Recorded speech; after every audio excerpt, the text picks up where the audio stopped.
day or good evening, whenever you may be watching. Welcome to Realestate.com.kh Industry Insights interview.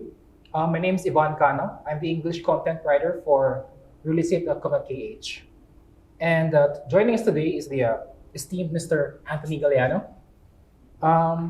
Before anything else, esteemed, of course. That's giving me too much credit. Go ahead. But I've done my fair reading about you, but I heard you started a new real estate agency. Can you? Right. So just as a quick introduction, I am the group CEO of Cambodian Investment Management Holdings Company, and recently we started a real estate company with Dan Davies of CBRE and Giovanni Antonio, who's both pretty well known in the market, to form a triumvirate of three of us in a company called DA&G Asset Management, and I'm the Chief Financial Officer. So watch out for us soon in the property space. Okay. So as you can see, Mr. Galliano has been a mainstay within Cambodia's business community. Years of experience in the international financial sector, and a valuable resource really when it comes to setting up in Cambodia's business space. So we're quite happy that you accepted our invitation to be interviewed today. It's always my pleasure to be a part of Realestate.com.kh. You guys are doing great business here and a valuable portal, the portal for Cambodia. And I'm always really grateful that you invite me to share knowledge to your both your customers and also those that are your internet browsers. Okay, well, gotta thank Tom for that too. All right, so let's go straight into the point, because now is the time wherein people want to know more about property, because despite this very special time, they still want to buy property, sell property, and one of the most important things is property taxes here in Cambodia. So, with your experience, can you tell us more about what is the property tax in Cambodia? How is it defined, and why is it important? Okay, well, property taxes came in at different points in time in Cambodia. The history is the Khmer Rouge actually did away with property ownership.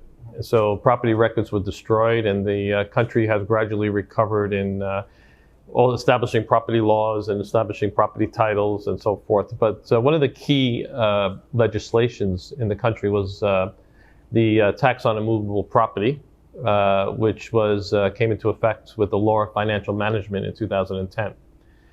So it was effective. The law of financial management typically comes in effect in the next following year, so 2011. It comes out in December or November, and then it eventually gets implemented the next year. So the key part of that was actually to have a property tax. Wow. So that means somebody that holds property, movable property, is taxed annually. So it's a recurrent tax, which is very important to the country to have these taxes. Property tax is always an important tax globally for countries in terms of tax collection. It usually comprises about 3% of GDP. So it's a very important means of collection in countries, and usually used for social causes or educational causes in some countries. But in Cambodia, since it's pretty much a new tax, that it only came in effect in 2011, it's only 0.1% of GDP, which means it's pretty low. It's pretty low, and it also means that there isn't a broad collection of it. So it has historically been implemented and enforced in the bigger cities, but not so much in the provinces. It's been a very long process to get people to register itself, and then actually to file. Yeah. So the tax department in general has been enforcing taxation throughout, business taxes and so forth. So this is another area where the tax department has begun to take an active role in using other government entities such as the urban planning ministry and so forth to actually get a better understanding of who's paying their taxes or not. So I think probably in this decade you'll see a much broader tax base that will actually be filing and regularly on this recurrent tax. So this law, which came into effect in 2011, basically the components of it is any property that's worth $25,000 or more effectively is taxed. So if you're under 25,000, then you don't really have to pay that tax. These days, 25,000 is not a lot, but Yeah. 5 years ago there was quite a lot of smallish condos or apartments that didn't fall under that category. So it starts out with the tax itself is 0.1%, so very low. Very low. Very low. And you start the calculation by taking the value of the property minus Khmer Real 100 million. So that's $25,000. Yeah. And then you take 80% of that and you times it by 0.1. So let me repeat so it's not too complicated. Value of the property Yeah. minus $25,000 or 100 million Khmer Real times 80% Yes. times 0.1. And that's your tax. We're gonna write that down in the write-up following this, so I think that's fine. Okay. Since you already mentioned the property tax, it's one of these property-related taxes that, of course, aspiring or at least prospecting property owners should be watching out for. Are there other taxes that they should take note of? Right. So the first tax, if you're becoming an aspiring property owner, is the transfer tax, Okay. which is 4% of the sales value. Okay. Now, again, historically, that's been, I would say, underreported in transactions, and is actually a bit lower, but it should be 4% of the transfer. Normally, the purchaser pays that. The purchaser. The purchaser pays that, but that's negotiable, and as is any transaction where you're doing a buy or sell. But that 4% tax, that's pretty high when you're doing a property. So if you're doing a property for 200 or 300,000, you're talking then about $8,000 or $12,000. So that's quite a significant. It is. But again, it's that 4%. There's an immovable properties assessment committee that determines the values of these properties. So the tax department has the right, if you're underreporting, to ask you to assess a higher value. Oh. If they believe that in the property purchase agreement, it's undervalued. So if your property is undervalued when you're reporting it, they have the right to increase it. So you have to be a little careful with it. But generally, the value by the Immovable Properties Assessment Committee would probably be lower than the actual transaction, at least pre-COVID. Now that may be changed. They were only assessing these values every 5 years or so. So 5 years behind in this market, you would have saw quite an acceleration of prices at a higher value. So you probably would have paid a little lower amount. So, which probably is the case today, but it's 4% of the transfer value. Since you mentioned that 4% is quite a significant value if you're going at 200K or 300K, I'm sure people would love to know, are there exemptions to this registration, to the transfer tax? The transfer tax is really just between family and relatives. There's an exemption. Okay. All right. So, there's a general exemption on taxes for religious and charitable institutions, diplomatic or councils, international organizations, public infrastructure, property in special economic zones, and property under construction is the 80% unfinished property in these cases. So that tax is exempt on your annual tax, on the annual tax, the 0.1% tax. Okay. But the transfer tax is only exempt, as I understand it, for relatives and family members. So if you're selling from, let's say, let's say, brother to a sister, that's exempt, of course. Yeah, is the capital gains tax was a little bit more clearer. It's your family members, a mother and father, to siblings. The siblings have to be your siblings, not to their children as well, and siblings. It should be exempt. It's family members and relatives, but it's not distant relatives for capital gains. Yeah. Okay. Not brother-in-laws or cousins or anything like that. Okay. Because I was just gonna ask about, is there a degree of sorts to it, or is that gonna get more complicated?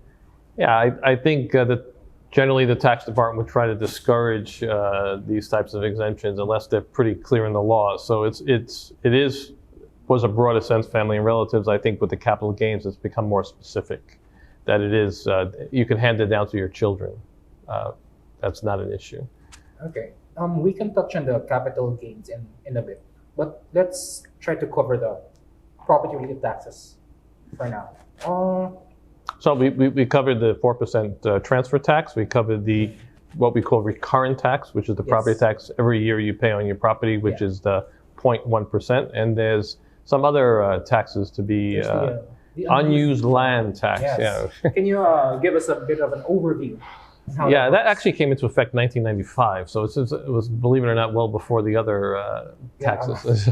So the unused basically is if you have, I would say, non-agricultural land where you have you're not using it at all.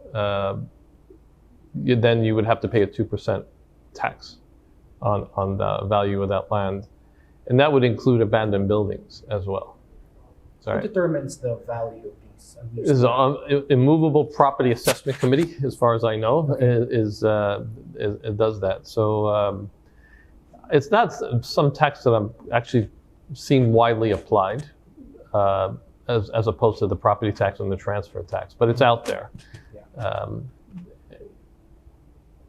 So that's that tax, and there's also a 10% withholding tax on rental income. Oh yeah. About rental income, of course, there's a lot of renters here, expats, locals coming from the countryside.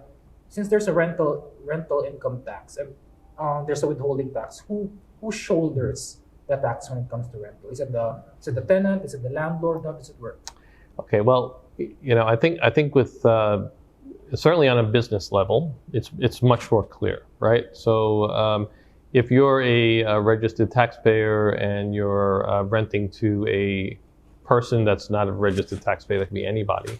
I think there's a lot of office to office, right? There's a lot of registered taxpayer to registered taxpayer these days. Yeah. Then it's a VAT transaction, primarily.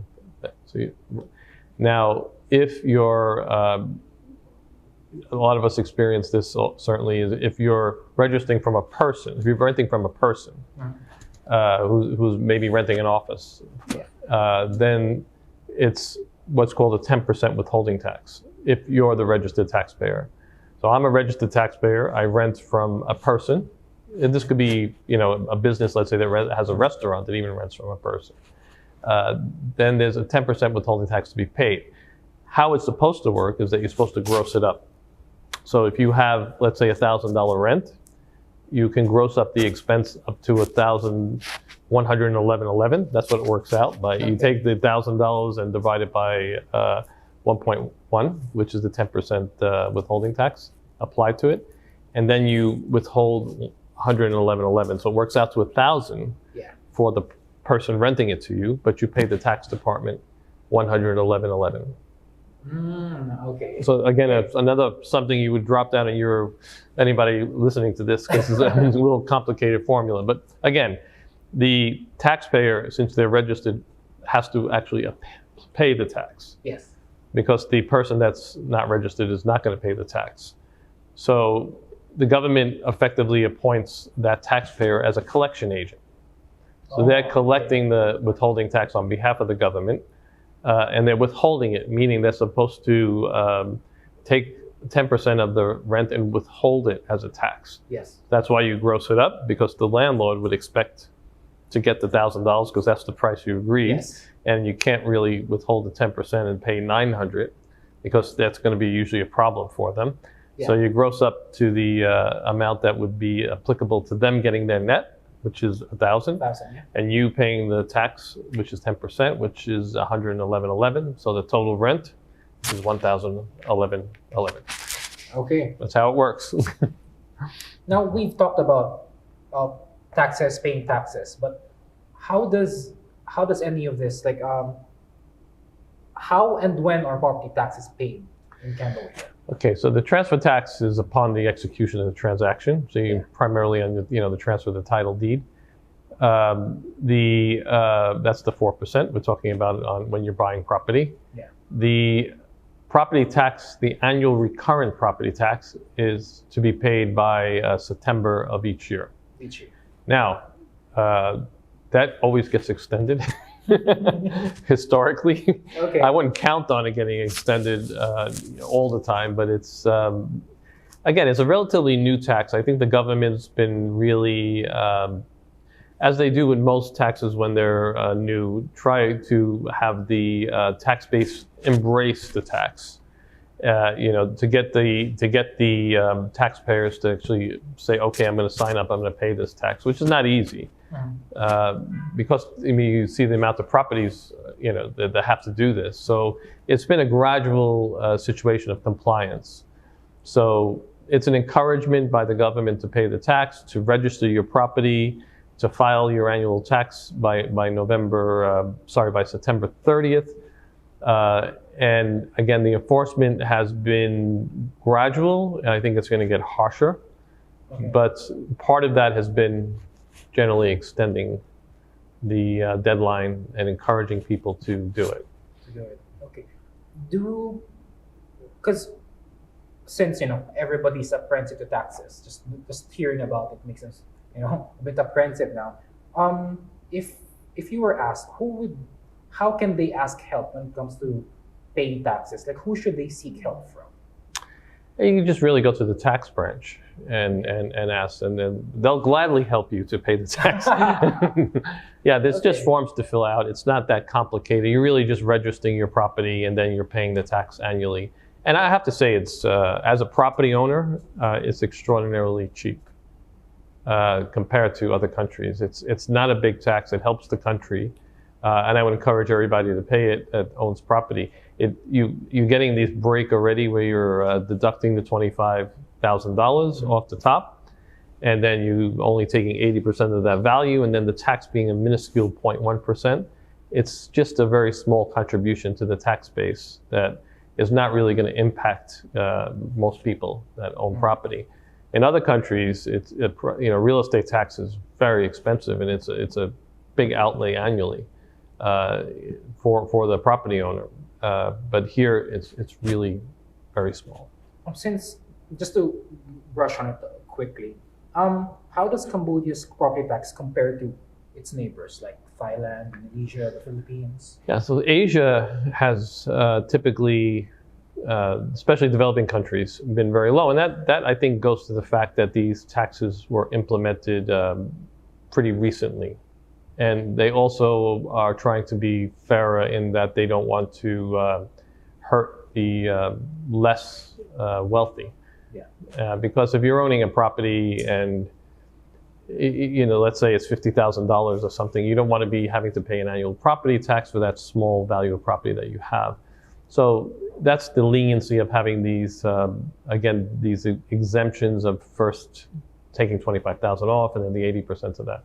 So since there's a large populations and a lot of these populations have a not a poverty base, but I would say a lower income base, these property taxes are not popular to implement. So typically in the developing countries, it's between 0.1% to 0.4%, as opposed to the developed countries, which are 3% range, 2.8% on average, and in Europe, for instance, in the larger countries. So it's a gradual tax. I think it will be elevated. It has to be, in my opinion, because the tax department can't just be dependent on customs and business tax. So there was the introduction of taxes on individuals recently. I think it's about 2 years ago or so, if I'm right.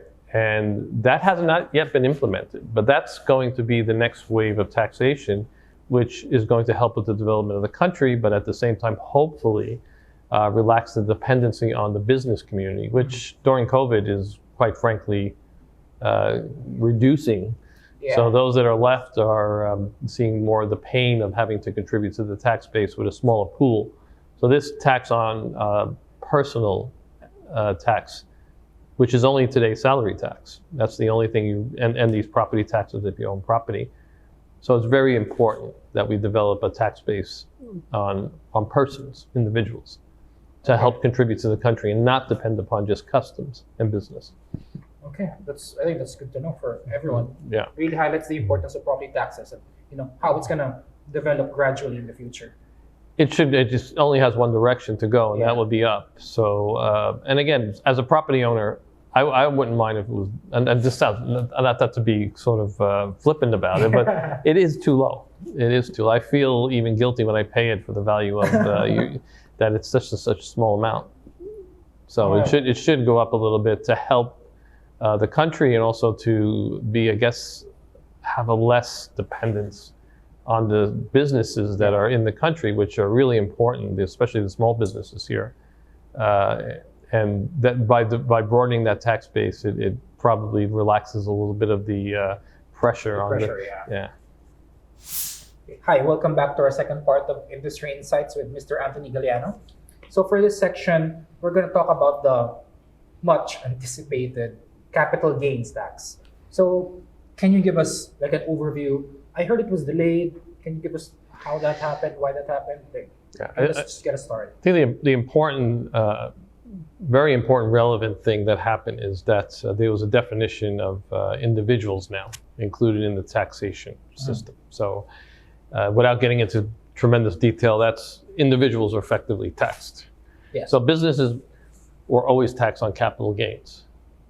So if they sold and bought property as part of the business, it was absolutely taxed. As an asset disposal, it was taxed at the tax rate, 20%. It's the capital gains tax rate. So this is nothing new to businesses. So I want to make that clear. People misunderstand that this is a capital gains tax that's new to everybody, but it's not. Businesses have always been taxed. Okay. The law is effectively changed now to consider individuals, which this is the material change. So there's a Procus 346, in case people are interested, if they want to look it up. It was April 1st, 2020. The original intent, original intent, was to do it in July of last year. Then there was a delay till what was supposed to be January of this year. And given COVID and probably a little bit of lobbying by the real estate community and property owners of high value, I would guess. Not to say, it wasn't for selfish reasons. I think there was concern about the property market perhaps being materially impacted. Yes. Because of the tax being implemented, that people might rush to sell property ahead of the tax. Yeah, there was that atmosphere. Right. So I think there was a little lobbying to delay it, and that was done successfully. So the tax is now slated for next year. What month next year? I think January. Should be January. Okay. Now, if COVID keeps prevailing, that may change. The real estate market is a little soft, as you guys probably know. So it's not the greatest time to implement taxes that discourage the activity in the real estate market. It would only be, this affects sellers, not buyers, right? Not buyers, right. So you're more inclined to sell before the tax than the buyers are less affected because they're still going to pay with the same price. So yeah, it's been delayed and it should come in effect next year. And it's 20%, right, of the... So it's a little complicated, as was the annual property tax. There's formulas. Yes. So there's two methods. There's a method called the determination-based expense deduction method. It sounds like your accounting class, right? I think we're going to have to make an acronym for that. Right. So it's the determination-based expense deduction, which basically allows you to take the value of the property, the sale value, and then start to deduct allowable expenses. Those expenses can be consulting fees, the registration tax, commissions that you might pay, evaluation fees in case there's a property evaluation. If you took a loan, the loan fees, the interest expense. If you've advertised the property, also the advertising expense. So there's a series of expenses, renovation expenses. Yeah. So you could deduct these expenses, and based on the sales price minus these expenses, you get your capital gain, and then you have 20% tax to pay. So, capital gains is coming. So I think it's important for everybody really to know how is it calculated. Okay, there are two methods to calculate the capital gains tax. One is called the actual expense deduction method. Okay. With the actual expense deduction method, you basically take the sales proceeds and you can subtract expenses from that. And those expenses can be obviously the purchase cost, what you paid for the property, and you could add things like consulting fees, registration tax, any commissions you might have paid to sell the property, evaluation fees if you had an evaluation done, loan fees, interest expense, even advertising or renovation expenses. So that's your actual expenses. Your actual expenses are deducted from the sale proceeds, and you take 20% of that and you get your capital gain. The determination-based expense deduction method is a mouthful, but it's basically a lot easier, and it's quite a generous method. It's basically you take your sales proceeds, and then you take 80% of the sales proceeds and subtract it from the sales proceeds, and that's your capital gain.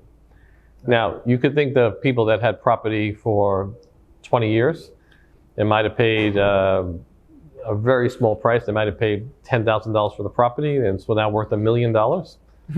So if you would have had a huge capital gain in that case, but now you can take 80% of the $1 million and subtract it, and that's only $200,000 capital gain. It really works out for people that have held property a very long time that's grown.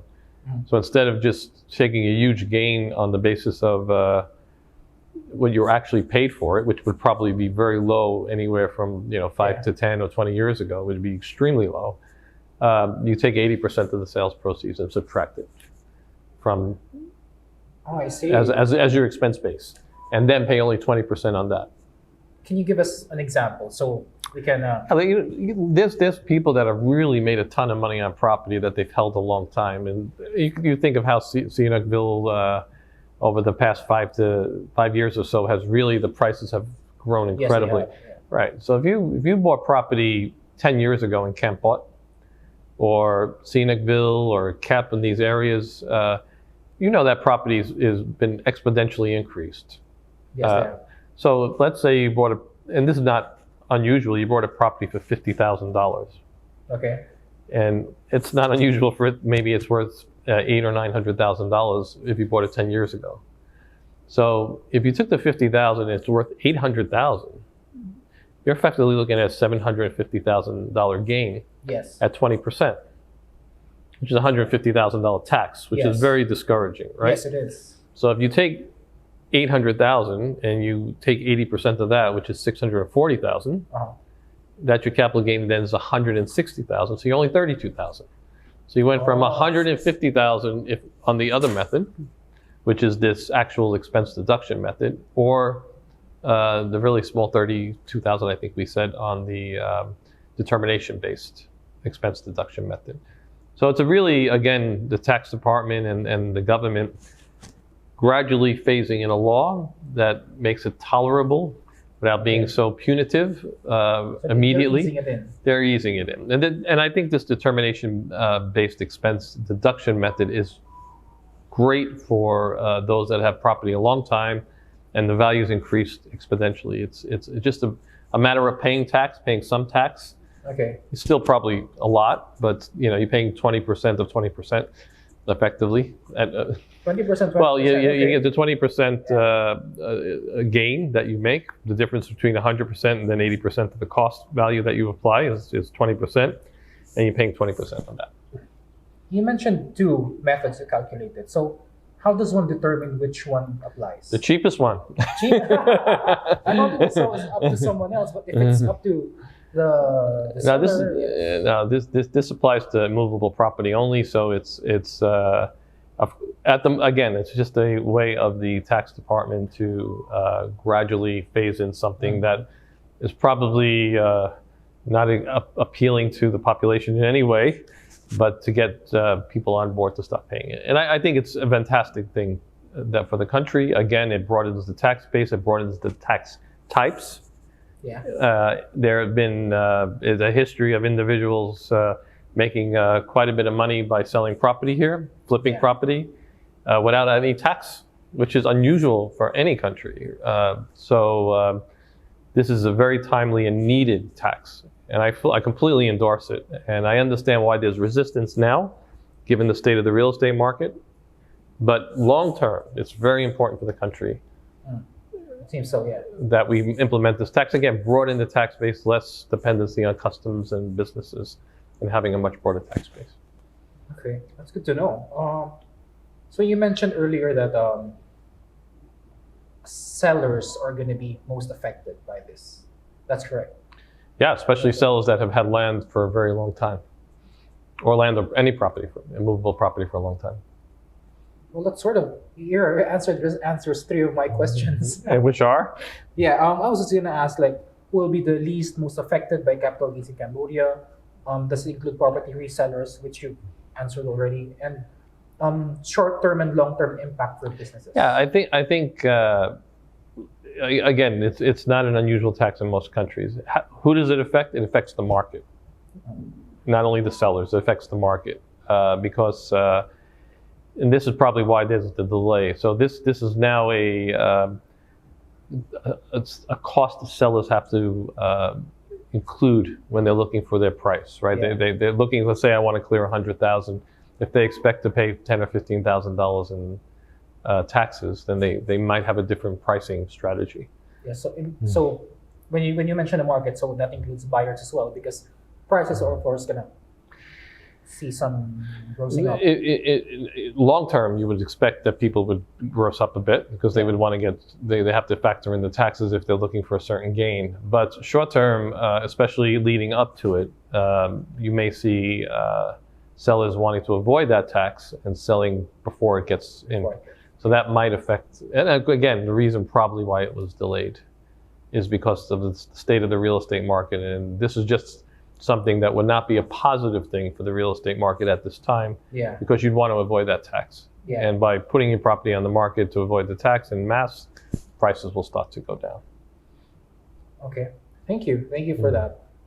I think that pretty much covers the capital gains. Is there anything else you'd like to share, or think that the market may need to know about the capital gains? I just, as a tax person, it's not it's probably like being in the mortuary business. It sounds pretty good. Yeah, it's not the greatest business to be into because people are very reluctant and find taxes actually as a real burden. But look, taxes are meant to help the country. They're meant, especially with Cambodia developing, it's really important that we contribute to the development of the country through an obligation and a responsibility to pay tax. So I, again, consistently encourage people to pay their taxes, pay your taxes, and be compliant, and actually make sure that you're transparent in your taxes. And it's very important for your country as citizens. It's very important for the development of the country. So taxes are important to the country. It's our national budget. It's our national treasury. That's all. Okay. Thank you so much for spending the afternoon with us. Thank you. Thank you. Okay.